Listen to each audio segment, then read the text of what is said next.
ఎవరికి కాలికే చేతికా ఆ తల్లి కదా రాక్షసికి ఇప్పుడు అయితే బ్రహ్మదేవుని సృష్టించింది. ఒక ఆ తర్వాత విష్ణుమూర్తిని సృష్టించింది. ఆ తర్వాత మహేశ్వరుని ముగ్గురు కొడుకులుగా సృష్టించింది.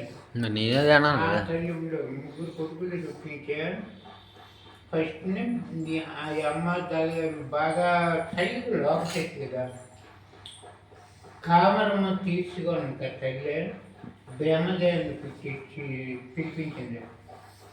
తండ్రి ఆయన కొడుక నా కామరం నువ్వు చేర్చలా అమ్మ అంత పాటి తల్లి ఉండే ఈ మాట అన్నవా నా ఎలాగ తీర్చగలమ్మా తప్పు నలుపుతమ్ముడు ఉన్నాడు విష్ణు అక్కడికి వెళ్ళాను.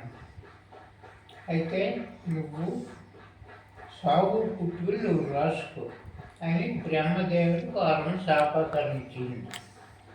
విష్ణుమూర్తి దగ్గరికి వెళ్ళింది. ఆ విష్ణుమూర్తి దగ్గరికి వెళ్ళి నాయన పెద్దోడు ఏం చలక తెచ్చుకోండు నువ్వే నాకు కామని తీర్చరా నా మొహం తీర్చరా తప్పమ్మ అంత పని చేసావు నాకు మాట్లాడుకో చిన్నోడు ఈశ్వరుడి దగ్గరికి వెళ్ళి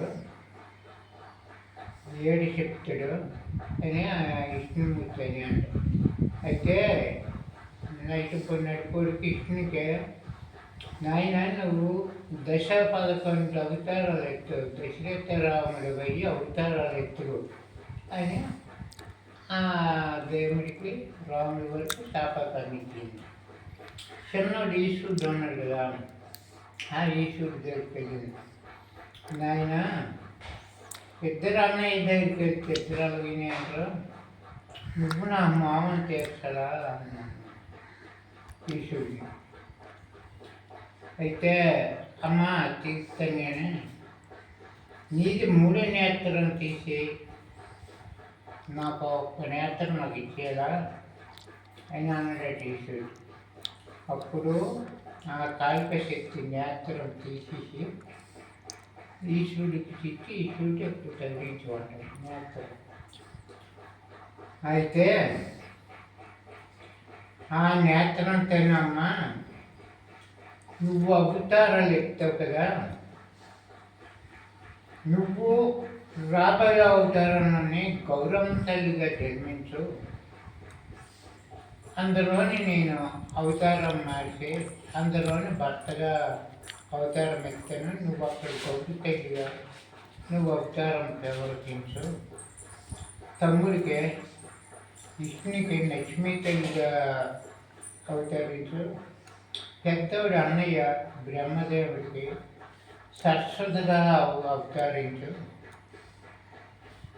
సరేనమ్మా నువ్వైన మాటలు కొడుకైన మాటకి అవుతానయ్యాడు.